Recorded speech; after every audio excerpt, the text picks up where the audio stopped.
So good day, Mr. Malapitan. I know you're already aware of what we're going to do today. I'm going to conduct an interview with you. But before we formally start with the interview proper, let me introduce myself. My name is Micaela or Aguirre. I'm 19 years old and I'm from Iriga City. I'm currently studying here at Camarines Sur Polytechnic Colleges, taking Bachelor of Arts in English Language Studies. And I am a second year student. And as one of our courses, this course, our instructor, Sir Dan, required us to do an one-on-one interview with a CSPCan with um, opposite sex, and I chose you to be my ikaw yung napili ko para interviewin. Now, before we start with our interview, I want you to introduce yourself first, like give at least a short background about yourself. So, Hi, my name is Aris Almalapitan. I'm 19 years of age from San Antonio, Iriga City, taking up Bachelor of Science in Development Communication. So yun, so kamusta college life mo lately, Mr. Malapitan? Um, Pwede ka ba magkwento about sa mga naging experiences mo during ngayong college? Like, kamusta yung pag-aaral mo here at CSPC? ayos naman. May mga stress days, may mga days na walang pasok. So, yung mga days na walang pasok, minsan ginugugol ko na lang yun na matulog na lang kasi minsan talaga napupuyat talaga ako sa school. And may mga subjects rin kaming mayroong mga strict teachers kaya medyo nababahala ako sa kumbaga sa grades kasi medyo grade conscious din naman ako. So, ang pagkakaalam ko, consistent president lister ka, di ba? Yung first year hanggang yung first year, I mean. Now, can you share some like study habits? Bakit gano'n, nag-excel ka sa academics? Ano, siguro yung technique lang, make yourself seen by the instructors, parang maging active kayo at mag-participate. Wala namang technique dyan, basta mag-aral lang kayo tapos mag-recite, yun. Mr. Malapitan, di ba second year college ka na ngayon?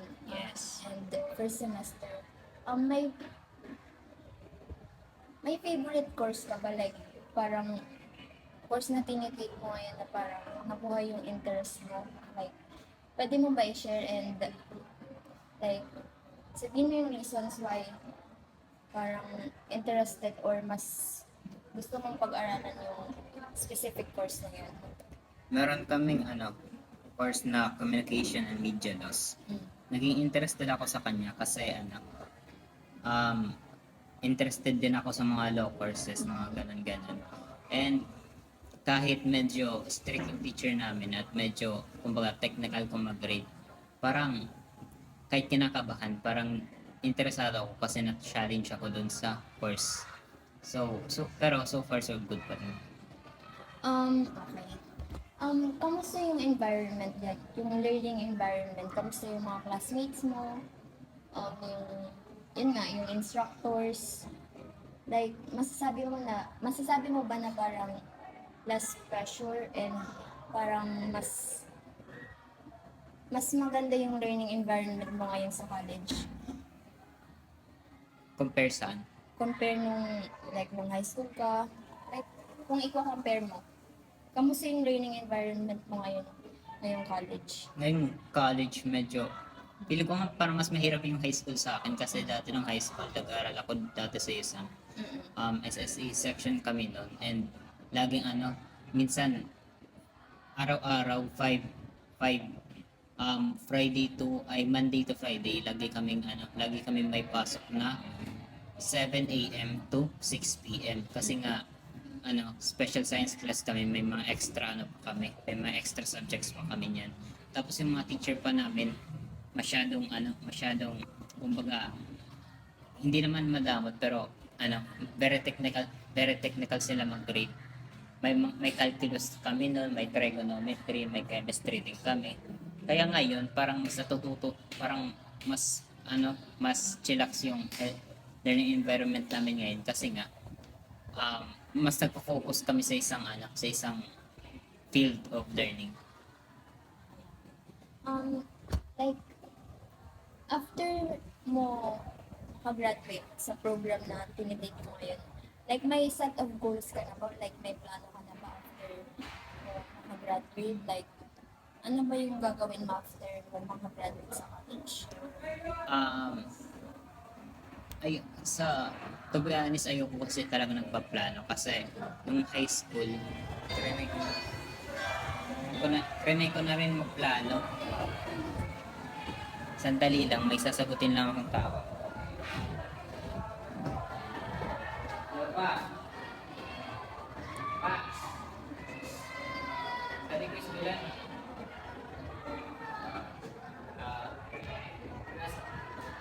Nasa bahay yun. Sige, sige.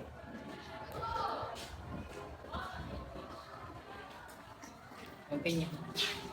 Hindi yan nag-text. Go lang. Yun nga, saan na nga tayo? About dun sa mga plano mo.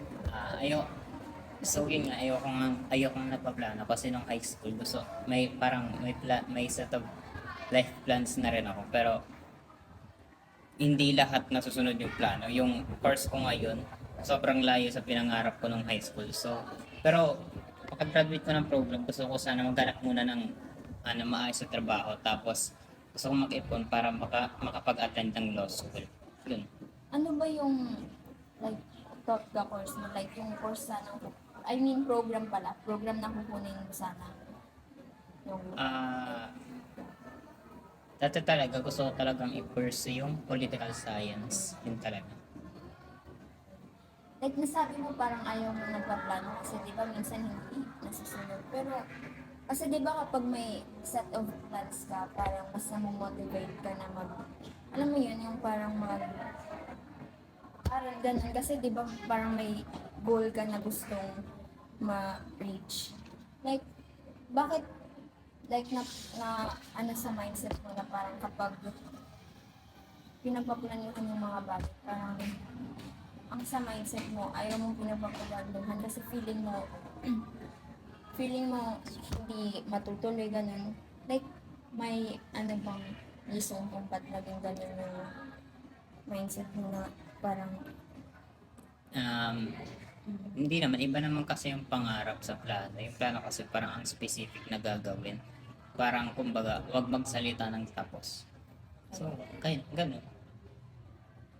So, any advice sa mga kapwa college students mo ngayon, like, yung mga kaedadan mo ngayon, nag-aaral din, like, ano yung pwede mong may advice sa kanila?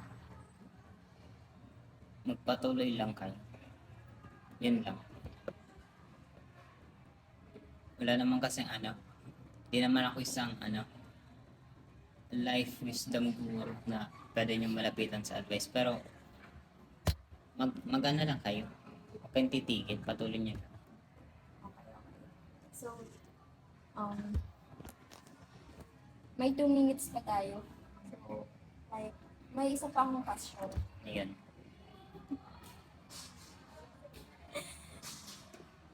Sino, so, who inspires you ngayon? Like, parang, di ba kasi, like, parang, sino yung nag-inspire sa'yo, like, nagmo-motivate sa'yo para magpatuloy? Like, syempre, bawat isa naman sa atin may mga inspiration, like, families. Like, pwede ka ba mag-share?